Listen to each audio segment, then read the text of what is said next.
You may never have heard about ChoicePoint, may not know about LexisNexis, but chances are they know about you. Not just your name, but where you live, what you buy, your driver's license, and social security number. In short, they know just about everything. Every place you've ever lived, every address, everything you've ever owned in terms of real estate, every time you've been sued, all that information is collected. Databases are huge businesses, buying and selling your personal details to virtually anyone who wants to make sure your credit's good, like stores, credit rating agencies, even potential employers. And companies buy and sell your information not just in the United States, but around the world, making identity theft a global problem. How serious of a problem is this? It's a very serious problem, and it's growing every year. The greater technology becomes, and the more advanced technology becomes, the greater the risk, of course.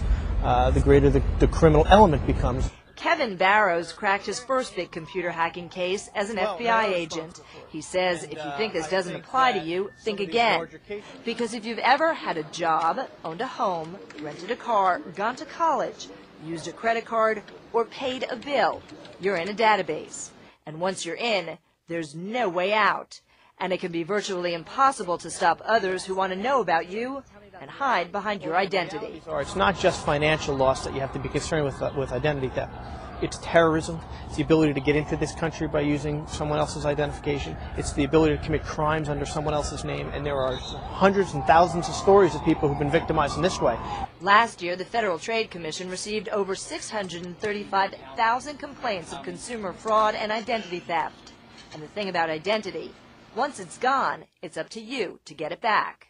It's really, really difficult for people to be able to prove to banks and insurance companies and other entities that whoever it was who charged these accounts or created these false identities wasn't you. And getting your own identity back is very, very difficult to do. LexisNexis says it's sending out letters to everyone affected, but except in California, there are no laws forcing companies to tell you if someone's accessed your identity. Just without further ado, a subject so popular, we found Wired News reporter Kim Zetter at a yearly conference on it.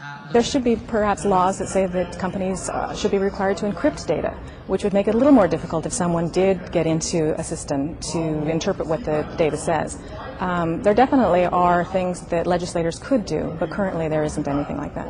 In February, data broker ChoicePoint said it sold 145,000 personal profiles to identity thieves by mistake.